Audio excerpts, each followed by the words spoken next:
चलिए आज हम लोग पढ़ेंगे क्लास 10th का वस्तुनिष्ठ प्रश्न।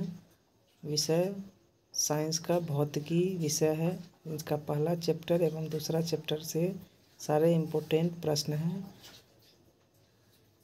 विषय का टॉपिक है प्रकाश का परावर्तन तथा अपवर्तन। पहला क्वेश्चन है, निम्न में कौन सा पदार्थ लेंस बनाने के लिए प्रयुक्त नहीं किया जाता है? ध्यान दीजिएगा, निम्न में से कौन सा पदार्थ लेंस बनाने के लिए प्रयुक्त नहीं किया जा सकता है? ठीक है, पहला ऑप्शन है जल, दूसरा कांच, तीसरा प्लास्टिक और चौथा मिट्टी। यानी इसका राइट आंसर है मिट्टी। मिट्टी ही एक ऐसा पदार्थ है जिससे हम लेंस नहीं बना सकते। बाकी इसे छोड़ के लेंस हम किस किस से बना सकते हैं? जल, कांच और प्लास्टिक से भी लेंस बना सकते हैं। दूसरा क्वेश्चन है, एक उत्तल लेंस की क्षमता 1 डायोप्टर है तो उस लेंस की फोकस दूरी क्या होगी? यहाँ देखेंगे हम कि फोकस दूरी जो होता है उसके लेंस की क्षमता के व्युत्क्रमानुपाती होता है। यदि फोकस दूरी मीटर में है तो यदि फोकस दूरी मीटर में है तो इसका आंसर 1/f होगा। नहीं तो फोकस दूरी सेंटीमीटर है तो 100/f होगा। तो यहाँ पे कह रहा है लेंस की फोकस दूरी, तो लेंस की फोकस दूरी यहाँ पे ऑप्शन दिया हुआ है 10 सेंटीमीटर, -10 सेंटीमीटर, +100 सेंटीमीटर यानी -100 सेंटीमीटर। इसका राइट आंसर हो जाएगा +100 सेंटीमीटर। ठीक है, तीसरा क्वेश्चन है, प्रकाश के अपवर्तन के कितने नियम हैं? पहला ऑप्शन है 1, ऑप्शन बी 2, ऑप्शन सी 3 और ऑप्शन डी 4। तो इसका राइट आंसर हो जाएगा 2। प्रकाश के अपवर्तन के 2 नियम हैं। चौथा क्वेश्चन है, प्रकाश के परावर्तन के कितने नियम हैं? इसका भी राइट आंसर हो जाएगा 2। प्रकाश के परावर्तन के और अपवर्तन के दोनों के 2 नियम हैं। यहाँ पे दिया हुआ है किसी माध्यम के अपवर्तनांक का मान कितना होता है?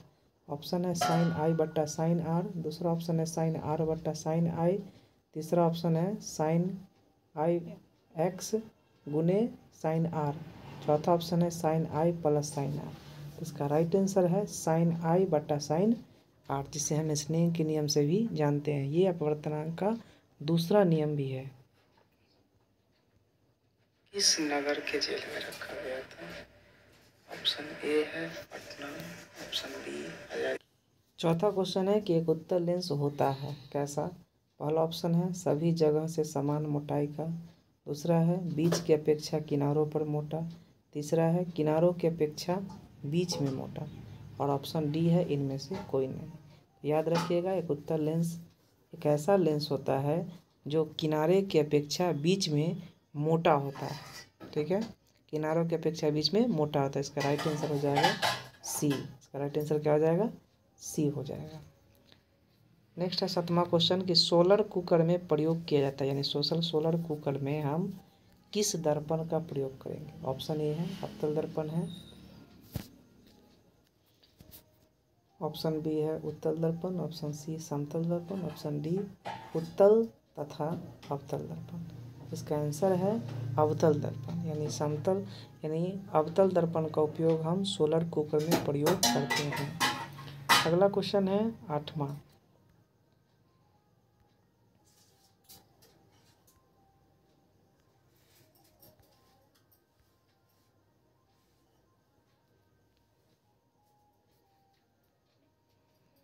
क्वेश्चन है कि पानी में डूबे एक उत्तल लेंस की फोकस दूरी हवा में इसकी फोकस दूरी की अपेक्षा ऑप्शन है अधिक होती है, दूसरा कम होती है, तीसरा अपरिवर्तित होती है और चौथा इनमें से कोई नहीं। तो याद रखिएगा, पानी में डूबे एक अवतल लेंस की फोकस दूरी जो है हवा में इसकी फोकस दूरी की अपेक्षा हमेशा कम होती है।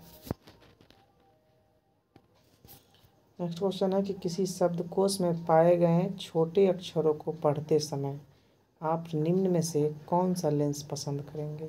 ऑप्शन ए है 50 सेंटीमीटर की फोकस दूरी का उत्तल lens, option B 50 centimetre focus दूरी का अवतल लेंस, ऑप्शन सी है 5 सेंटीमीटर फोकस दूरी का उत्तल लेंस, ऑप्शन डी है 5 सेंटीमीटर फोकस दूरी का अवतल लेंस। तो इसका राइट आंसर हो जाएगा 5 सेंटीमीटर फोकस दूरी का उत्तल लेंस का हम लोग प्रयोग करेंगे। 10वां क्वेश्चन है कि प्रकाश तरंग का उदाहरण है, यानी प्रकाश तरंग किसका उदाहरण? ऑप्शन ए ध्वनि तरंग है, ऑप्शन बी विद्युत चुंबकीय तरंग, ऑप्शन सी पराबैंगनी किरण, और इनमें से कोई नहीं। तो इसका राइट आंसर हो जाएगा विद्युत चुंबकीय तरंग का उदाहरण है प्रकाश तरंग। ठीक है। 11वां क्वेश्चन है, 11वां क्वेश्चन है दंत विशेषज्ञ किस दर्पण का उपयोग मरीज के दांतों को बड़ा प्रतिबिंब देखने के लिए करता है? ऑप्शन ए में दिया है कि समतल दर्पण, ऑप्शन बी में अवतल दर्पण, ऑप्शन सी में उत्तल दर्पण, और ऑप्शन डी में इनमें से सभी। इसका राइट आंसर हो जाएगा अवतल दर्पण, यानी अवतल दर्पण का उपयोग हम मरीजों के दांतों में बड़ा प्रतिबिंब देखने के लिए हम करते हैं। ठीक है।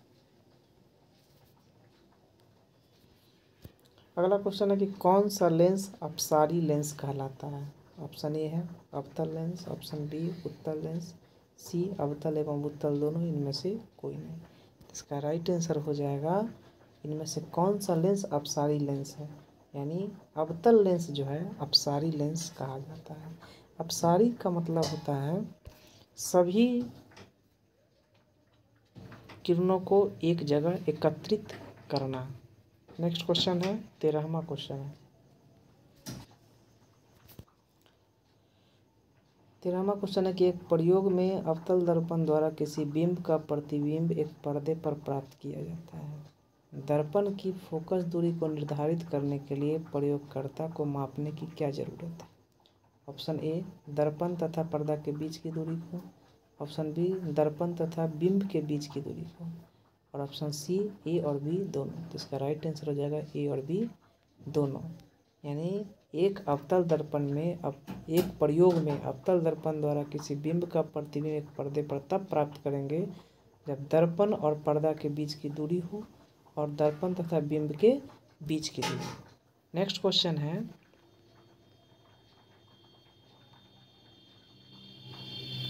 गोलीय दर्पण के परावर्तक पृष्ठ की वृत्ताकार सीमा का व्यास क्या कहलाता है? यानी गोलीय दर्पण के परावर्तक पृष्ठ की वृत्ताकार सीमा रेखा क्या कहलाता है? सीमा रेखा का व्यास कहलाता है। ऑप्शन ए है मुख्य फोकस, ऑप्शन बी वक्रता त्रिज्या, ऑप्शन सी प्रधान अक्ष, और ऑप्शन डी गोलीय दर्पण का द्वारक है। इसका राइट आंसर हो जाएगा गोलीय दर्पण का द्वारक। ये इसका राइट आंसर है। 15वां नंबर क्वेश्चन है निम्नलिखित में से कौन सा उत्तल दर्पण की फोकस दूरी जिसकी वक्रता त्रिज्या 32 सेंटीमीटर है? तो जैसा कि हम लोग जानते हैं कि फोकस दूरी यानी f बराबर होता है r/2, यानी त्रिज्या का आधा होता है फोकस दूरी। फोकस दूरी है जिसकी वक्रता त्रिज्या 32 है, यानी 32 है, तो यानी वक्रता त्रिज्या अगर 32 है, अगर इसको हम 2 से भाग देंगे तो हो जाएगा 16। और चूँकि दर्पण उत्तल दर्पण है तो इसकी फोकस दूरी प्लस में होती है, इसलिए इसका राइट आंसर होना चाहिए ऑप्शन ए, 8 सेंटीमीटर इसकी फोकस दूरी होगी।